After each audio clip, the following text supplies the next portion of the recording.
Hello hi the growth of vocabularyயோட continuation பற்றி பார்ப்போம். ஃபஸ்ட்டு 11th பாயிண்டான பேக் ஃபார்மேஷன் பற்றி பார்ப்போம். இந்த பேக் ஃபார்மேஷனால் நிறைய நியூ வேர்ட்ஸ் உருவாச்சு.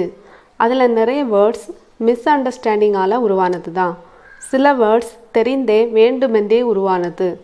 16th செஞ்சுரியிலையும் 17th செஞ்சுரியோட தொடக்கத்திலையும் க்ரோவலிங் என்ற அட்வர்ப் யூஸ் பண்ணப்பட்டது. இந்த க்ரோவலிங் வேர்டோட meaning in abject manner on the ground. அதனால் he lay grovelling in the dust என்ற சென்டென்ஸ் உருவானது. இதில் இந்த வேர்ட் அட்வர்ப் ஆஃப் மேனரில் வருது. இதில் ஐஎன்ஜி என்பது ப்ரெசன்ட் பார்ட்டிசிபிளாலையும் எரோனியஸ் ஐடியாவாலையும் தவறுதலாக உருவானது. இப்படி ஒரு அட்வர்ப் தவறுதலாக பார்ட்டிசிபிளாக மாறுச்சு. ஸோ பேக் ஃபார்மேஷனான டு க்ரோவல் என்ற நியூ வேர்ட் இங்கிலீஷ் லாங்குவேஜில் ஆட் ஆச்சு. இதே மாதிரி சிட்லிங்கோட பேக் ஃபார்மேஷன் டு சிட்டில் என்ற வேர்ப் இதே மாதிரி நவுன்ஸான பெக்கர், பெட்லர், ஹாக்கர், எடிட்டர் இதிலிருந்து to beg, to peddle, to hawk, to edit என்ற வேர்ப்ஸ் உருவாச்சு. இந்த மாதிரி ஏஜெண்ட் நவுன்ஸ் வேர்புக்கு கூட ER அல்லது OR சேர்ந்து உருவாச்சு. Subscribe, like and share our channel and click the bell icon.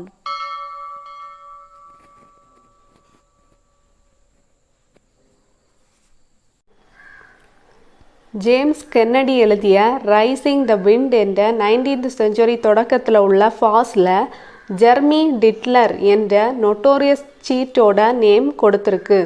அதனால் அந்த நொட்டோரியஸ் சீட்டான ஜெர்மி டிட்லரோட நேம்லேருந்து வேர்பான டு டிடில் என்ற நியூ வேர்டு உருவாச்சு.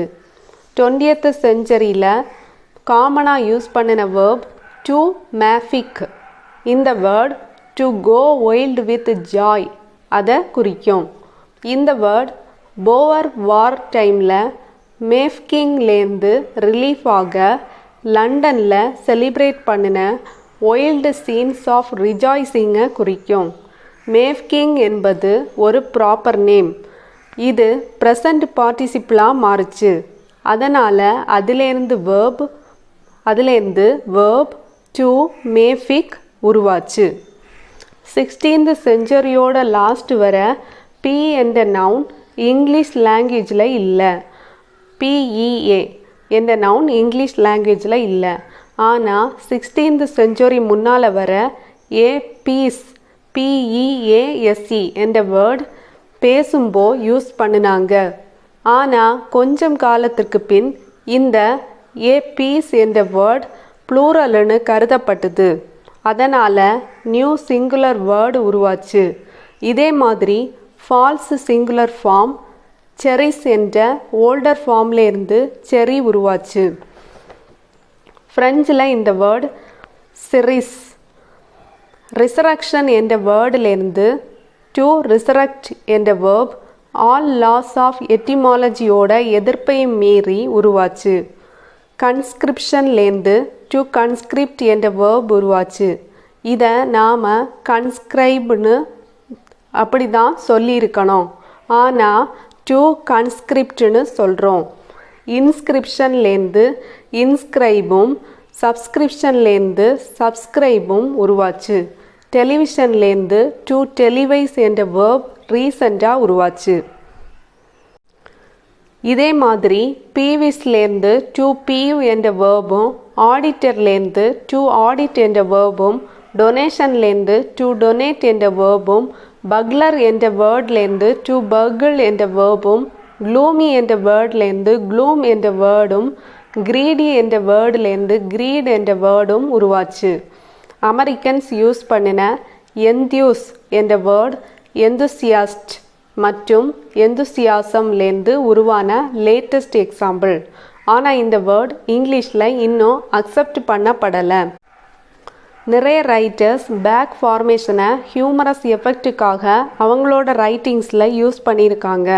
எடுத்துக்காட்டாக GK Chesterton the wicked grocer groces என எழுதியிருக்காரு.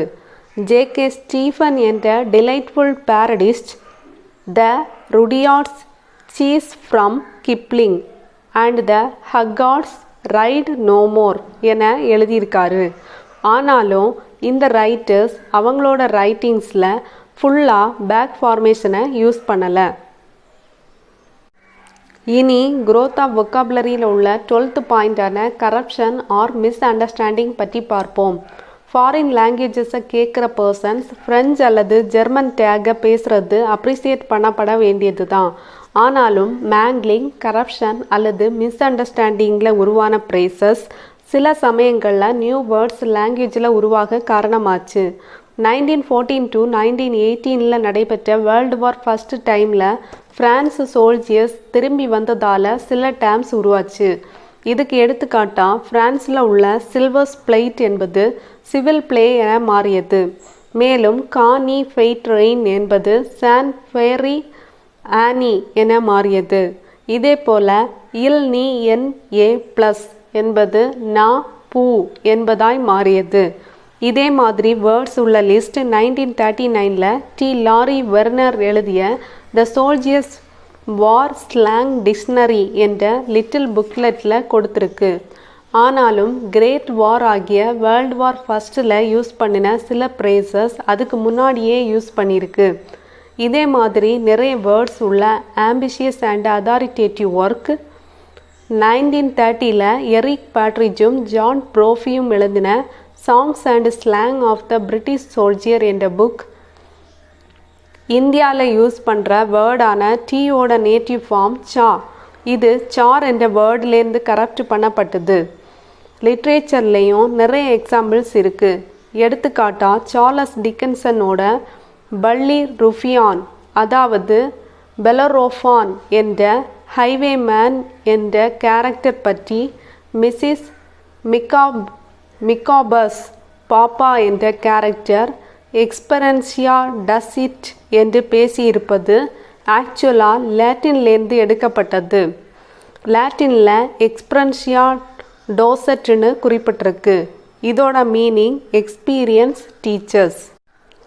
இதே மாதிரி ஃபாரின் டேர்ம்ஸும் ப்ரேசஸும் நேச்சுரலாகவே கரப்டட் அல்லது மிஸ் அண்டர்ஸ்டாண்டிங் மற்றும் மிஸ் ப்ரொனன்சியேஷனால் உருவானது தான்.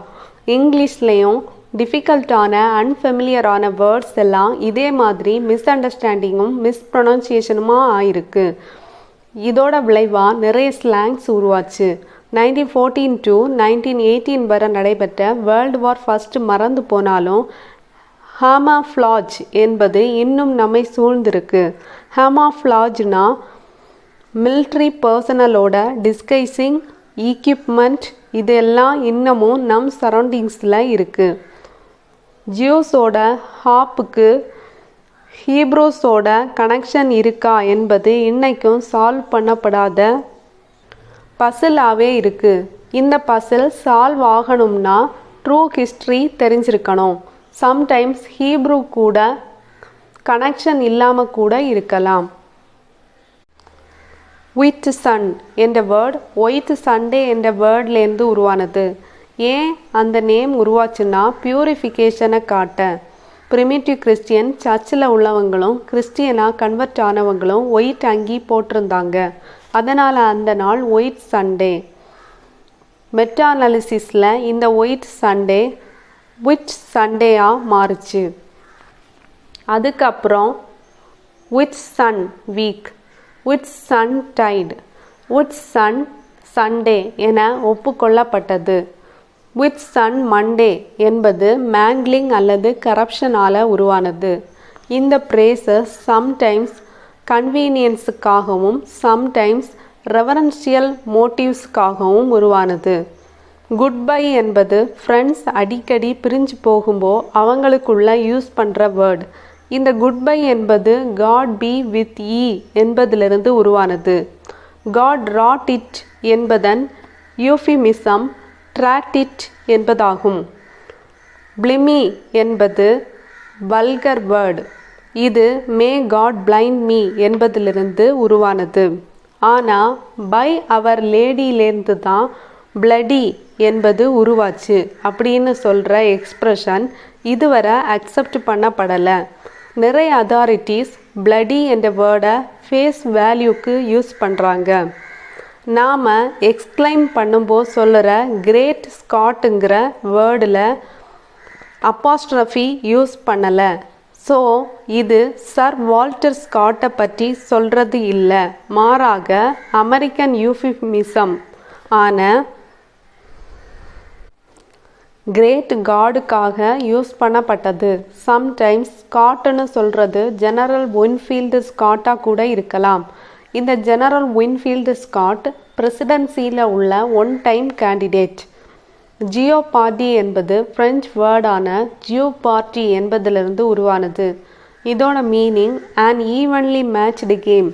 இதில் வின்னாகவோ லாஸ் ஆகவோ செய்யும். சாசர் இந்த வேர்டை ஜியோ பார்ட்டின்னு யூஸ் பண்ணியிருக்காரு. Peculiar Elizabethan word kickshaws. Sir Toby Belch Sir Andrew Aguecheek கிட்ட அவரோட டான்ஸருங்கிற ரெப்யூட்டேஷன் பற்றி இன்க்யூர் பண்ணுறாரு. எக்ஸாக்ட் வேர்ட்ஸ் கொடுத்துருக்கு. Art thou good at these kickshawses knight. இதில் கிக் என்பது பன் வேர்டாக யூஸ் பண்ணப்பட்டுருக்கு. ஆனால் கிக் மற்றும் சாஸுக்கு எந்த தொடர்பும் இல்லை.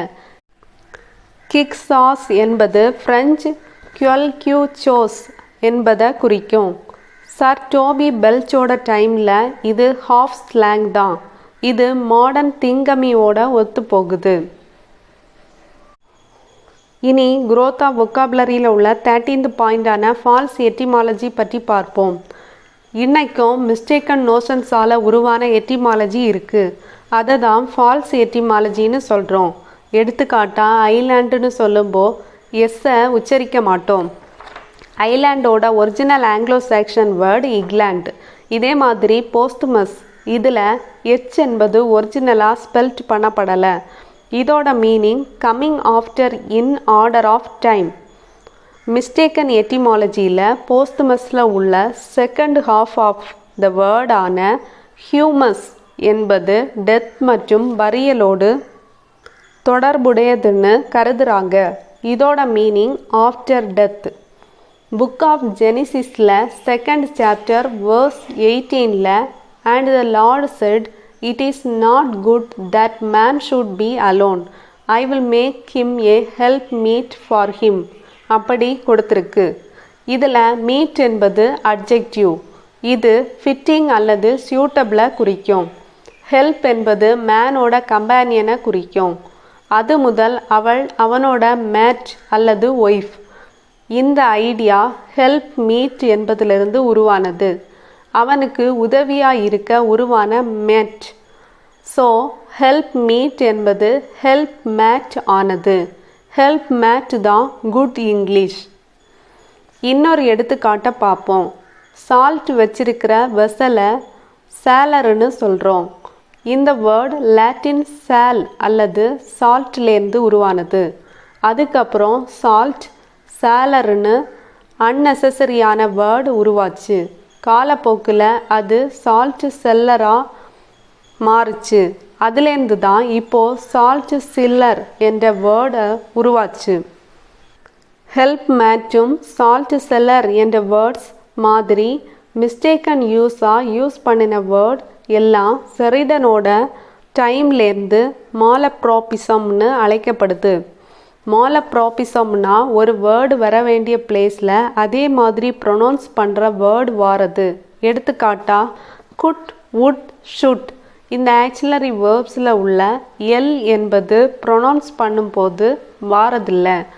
ஆனால் இந்த வேர்ட்ஸுக்கெல்லாம் ஹிஸ்டோரிக்கல் ஜஸ்டிஃபிகேஷன் இருக்குது. இனி இதோட கண்டினியூஷனை அடுத்த வீடியோவில் பார்க்கலாம். தேங்க்யூ.